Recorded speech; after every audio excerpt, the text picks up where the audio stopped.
मेघडंबरी म्हणतात. 5 धातूंपासून तयार केलेली मेघडंबरी.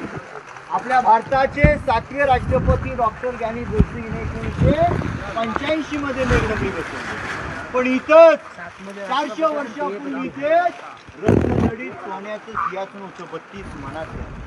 पहा ना, एक मन म्हणजे 40 किलो, 1280 किलोच्या वजनाचं सिंहासन. इंग्रज मुघल घेऊन गेले, पण सिंहासनाची ओळख व्हावी म्हणून पंचधातूची मेघडंबरी बसवली. मेघडंबरीमध्ये राजांची मूर्ती आहे.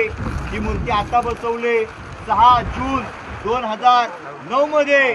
शिवरायांचे वारसदार आजही कोल्हापूरमध्ये संभाजी राजा आहेत. आणि 6 जून 2009 मध्ये मूर्ती बसवलेली आहे. तुम्ही या सिंहासनाच्या समोरच्या या 2 भिंत बघता. या भिंत त्यावेळच्या नव्हत्या. तुम्ही आज कल्पना करा, या भिंत असल्या तर ही लोक जी प्रजा महाराजांना दिसली तुम्ही राजांचं हे सिंहासन बघा आणि हा समोरचा तर गेट बघा. धुक्यामुळे दिसत नाहीये. याचे अंतर आहे 250 फुटापेक्षा जास्त आहे. त्यावेळी 6000 लोक इथे बसायचे. महाराज तिथे बसायचे. त्यावेळी 6000 लोकांसमोर बोलायला लाईट माईक नव्हतं. आज आपण 50 लोकांसमोर माईकवर बोलतो, पूर्वी माईक नव्हतं. महाराज तिथे सहज बोलले. शेवटच्या कोपऱ्यातल्या व्यक्तीला आवाज यायचा. कोपऱ्यातली व्यक्ती कुजबुजली तर तो आवाज महाराजांपर्यंत येत होता. आवाज अजून येतो, पण त्याला उन्हाळा पाहिजे. वाऱ्या पावसाळ्यामध्ये तो आवाज दाखवता येईल. उन्हाळा असला तर आम्ही हा प्रयोग करून दाखवतो.